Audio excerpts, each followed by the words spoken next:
साथियों, तो बड़े ध्यान से सुनने की ज़रूरत है।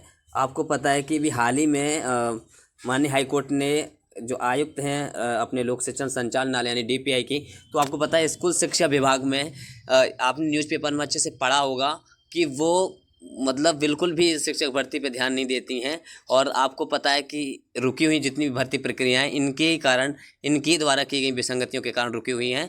साथियों, अब आपको क्या करना है, बड़े ध्यान से सुनना। 2-3 मिनट की बात रहेगी, लेकिन बहुत ज़्यादा हमें सोशल मीडिया का उपयोग करना है। फेसबुक पेज की बात हो या फिर इंस्टाग्राम की बात हो या फिर यूट्यूब की बात हो, और या फिर सबसे ज़्यादा जो प्रभाव पड़ता है वो पड़ता है ट्विटर का, ट्विटर यानी एक्स का। तो जिन्होंने ट्विटर डाउनलोड नहीं किया वो ट्विटर डाउनलोड कर लें, और जिनके पास है वो ज़्यादा से ज़्यादा ट्वीट रीट्वीट करें। क्योंकि ऐसे कमिश्नर और ऐसे उप संचालक जैसे कामनाचार का नाम आप सब ने सुना होगा, आप सब जानते होंगे, सब मिले होंगे भी कई बार। हम तो जाना कितनी बार मिल चुके हैं, हज़ारों बार मिल चुके हैं, लेकिन कोई उनका कभी संतोषजनक जवाब नहीं होता। साथियों, हमको ज़्यादा से ज़्यादा क्या करना है, पहले आप वो सुन लीजिए। सोशल मीडिया पे ज़्यादा से ज़्यादा इस जो जो ये इसमें जो पेपर की कटिंग्स है वो मेरे पास आपने टेलीग्राम चैनल पर डाल दी है, तो हमें उसको आप जाके ज्वाइन कर लेना और उसमें ये मिल जाएगा आपको, ठीक है। तो आपको ज़्यादा से ज़्यादा ना इसको वायरल करना है, ज़्यादा से ज़्यादा इसको सोशल मीडिया के प्लेटफॉर्म पे यूज करना है। सबसे ज़्यादा ट्विटर एक्स पे इसको जो है यूज करना है, ठीक है। तो हमको ज़्यादा से ज़्यादा इसीलिए करना है साथियों, आप देखेंगे तो चौंक जाएंगे, ठीक है। अब इस न्यूज़ पेपर में पढ़ लेते हैं क्या दिया है, ठीक है। मैं ज़्यादा पॉइंट तो नहीं पढ़ूंगा, लेकिन कुछ कुछ ऐसे जो पॉइंट पढ़ूंगा जो बहुत ज़्यादा ज़रूरी है इससे हमें जगाने के लिए, हमें अपने आप एक्टिव होने के लिए। साथियों, 2020 से लेकर 2020 की भर्ती हो, 2018 की भर्ती हो, 2023 की भर्ती हो, इस तरीके से उलझा रखी हैं इस शिक्षा विभाग के बैठे हुए उन अधिकारियों ने कि उन ऐसे ऐसे बड़े बड़े कर्मचारियों ने, मतलब कि हम क्या ही कहें। ये बड़े बड़े अधिकारी जब इस बड़े बड़े पद पे बैठकर हमारी ध्यान, अब आप समझ सकते हैं कि 200 से ज़्यादा जो है याचिकाएं ऐसी हैं जिन पर ध्यान ही नहीं दिया। मतलब माननीय हाईकोर्ट ने इनको आदेश दिया और उन्होंने उसका पालन ही नहीं किया, तब जाके उनके खिलाफ जो वारंट जारी हुआ है, ठीक है। तो मध्य प्रदेश हाईकोर्ट ने पूर्व आदेश का पालन नहीं होने के मामले को सख्ती से ले लिया। जस्टिस संजीव सचदेवा व जस्टिस विनय सराफ की युगल पीठ ने मामले में लोक शिक्षण संचालनालय कमिश्नर शिल्पा गुप्ता के खिलाफ 10,000 रुपये का जमानती वारंट जारी किया।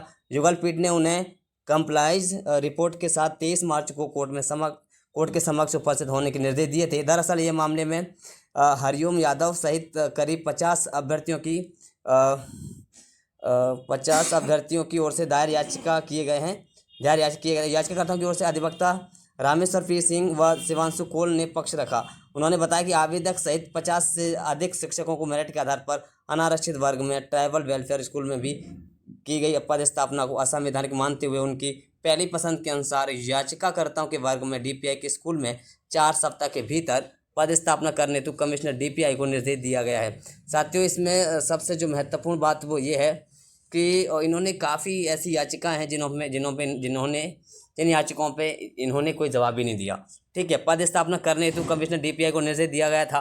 निर्धारित समयावधि बीत जाने के बाद भी न्यायालय के आदेश को तवज्जो नहीं दी गई। मतलब वही तो एक बात है कि आप सब कहते हैं कि अरे सरकार तो जो है माननीय हाईकोर्ट के आदेश ही नहीं मान रही है, सरकार माननीय हाईकोर्ट के आदेशों का पालन ही नहीं कर रही है, सरकार कुछ एक्शन ही नहीं ले रही है। तो आप ये देखिए एक्शन कौन नहीं ले रहा है, जो कर्मचारी बैठे हुए हैं, ठीक है, वो मतलब वही उसको टाला मटोल कर रहे हैं, वो इसका जवाब नहीं देते हैं। और ये सारी जो विसंगतियाँ मैं आपको बताऊं स्कूल शिक्षा विभाग के कर्मचारियों की, अधिकारियों की है, जो बड़े बड़े पदों पर जो अधिकारी बैठे हुए हैं उनकी है। तो हम हमारा सबसे ज़्यादा जो शोषण कर रहे हैं वो डीपीआई में बैठे कमिश्नर हो या फिर उप संचालक हो, ये बड़े बड़े जो अधिकारी हैं वो कर रहे हैं, और इनके द्वारा ही हमारी भर्ती प्रक्रिया में विसंगतियाँ की जाती हैं और हमारी भर्ती प्रक्रिया रोकी जाती हैं, ठीक है। साथियों, अब हमको जगने की ज़रूरत है, तो सोशल मीडिया का ज़्यादा से ज़्यादा उपयोग करना है। इस पेपर की कटिंग को मैं आपको टेलीग्राम चैनल में डाल दूंगा, आप सबको ये करना है। और अपने जितने भी लोग फेसबुक चलाते हैं, जितने भी लोग, चाहे वो नई फेसबुक हो, पुरानी फेसबुक हो, या फिर नया टेलीग्राम हो चैनल हो, या फिर नई आपकी जो है इंस्टाग्राम आईडी हो, या फिर आपका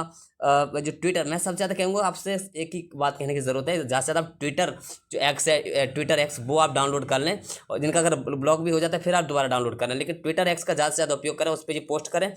और मैं आपको इसमें लिंक दे दूँगा, आप ट्विटर भी ज्वाइन कर सकते हैं, ठीक है। मेरे ट्विटर पर 7,000 से ज़्यादा फॉलोअर्स है उसमें, ठीक है, जिससे क्या है हम ज़्यादा से ज़्यादा ये चीज़ों को वायरल कर सके, इस चीज़ का ज़्यादा से ज़्यादा प्रभाव हो सके, जिससे हमारी जितनी भी याचिकाएं लगी हुई हैं 2018 की भर्ती की हों, चाहे 2020 की भर्ती की हो, चाहे 2023 की भर्ती की हों, उन सभी जो जिसमें काफ़ी जो याचिकाएं हैं माननीय हाईकोर्ट ने छात्रों के हितों में दी है, मतलब छात्रों की नियुक्ति के हक में दिए। जैसे मान लीजिए हम अगर बात करें प्राथमिक शिक्षकों की, दिव्यांगों की, तो दिव्यांगों के हक में भी अभी ऐसे कई ऑर्डर्स आए हैं जिसमें अभी शिक्षा विभाग ध्यान ही नहीं दे रहा। एक जितने भी फर्जी दिव्यांग बाहर निकले उसकी जगह वास्तविक दिव्यांगों को लिया जाए और दिव्यांगों की भर्ती जो प्रक्रिया वो पूरी की जाए। ऐसे भी कई ऑर्डर आए हैं 2018 की, ऐसे कई ऑर्डर हैं जो माननीय हाईकोर्ट ने उनको कहा है कि इन पे भर्तियां की जाए, लेकिन नहीं की जा रही।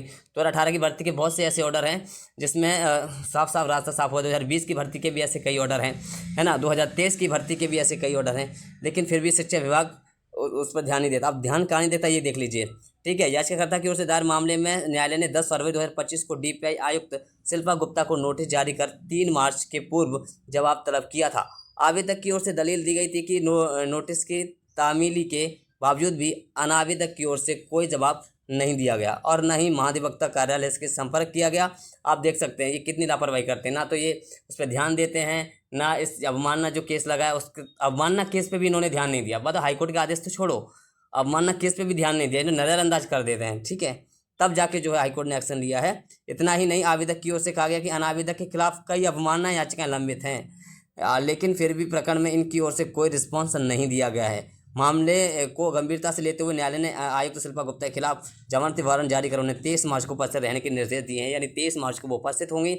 और ऐसा नहीं है सिर्फ ये इसी भर्ती का मामला नहीं है, ऐसी कई भर्तियों के कई मामले, अपने शिक्षक भर्ती के ऐसे कई मामले हैं जिनमें अवमानना जो केस है शिक्षा विभाग पर लगे हुए हैं, आयुक्त के खिलाफ लगे हुए हैं, स्कूल शिक्षा विभाग के खिलाफ लगे हुए हैं। लेकिन अब इसीलिए ज़रूरी है ये चीज़ें, क्योंकि अगर हम इसको अच्छे से वायरल करेंगे, अच्छे से इसको ज़्यादा से ज़्यादा शेयर करेंगे, तो मैं आपको सभी को कहूँगा आप मेरे फेसबुक पेज पे ज़रूर ज्वाइन कर लें और ट्विटर एक्स पे ज़रूर ज्वाइन करें, क्योंकि ट्विटर एक ऐसा प्लेटफॉर्म है जो सबसे बहुत बड़ा जो महत्वपूर्ण, अगर हम सोशल मीडिया का प्लेटफॉर्म कहें तो सबसे ज़्यादा महत्वपूर्ण ट्विटर एक्स है। वहाँ पर ज़्यादा से ज़्यादा इसको शेयर करें, और क्योंकि इसमें हज़ारों कई हज़ार अभ्यर्थी जो प्रभावित हैं 2020 की भर्ती के, 2018 की भर्ती के और 2023 की भर्ती के, वो सभी अभ्यर्थी इस पर ध्यान दें, ठीक है। तो आप देख सकते हैं कि अवमानना के केस भी इतने स्कूल शिक्षा विभाग पर लगे हुए हैं कि उनका वो, आप साथ सोचिए, आपकी माननीय हाईकोर्ट के आदेश को किसी लिए नहीं मान रहे हैं। मतलब वो तो 200 से ऐसे, मैंने आपको कल बताया था 200 से ज़्यादा ऐसे जो केसेस हैं जिसमें हाईकोर्ट के जवाब छात्रों के हितों में आए, लेकिन उन्होंने कोई जवाब नहीं दिया। अब जो अवमानना के जब केस लगे, अवमानना के केसों का भी जवाब न देना, तब अवमानना के केसों का जवाब नहीं दिया जा रहा है, तब जाके माननीय हाईकोर्ट ने जो है एक्शन लिया है, और ये एक्शन बिल्कुल वाजिब है। अगर जितनी भी याचिकाएं माननीय न्यायालय ने इनके खिलाफ जो अवमानना के केस लगाए हैं या फिर अवमानना के केस जो स्कूल शिक्षा विभाग पर लगे हुए हैं, उन सभी का निराकरण हो, इसके लिए हम सबको मेहनत करनी है, सोशल मीडिया का ज़्यादा से ज़्यादा उपयोग करना है, इसलिए मुझे ये वीडियो बनाना पड़ा है। तो सभी लोग ज़्यादा से ज़्यादा शेयर करें, ज़्यादा से ज़्यादा शेयर करें, जिससे हम सभी छात्रों को जो है न्याय हो सके, ठीक है साथियों। तो धन्यवाद।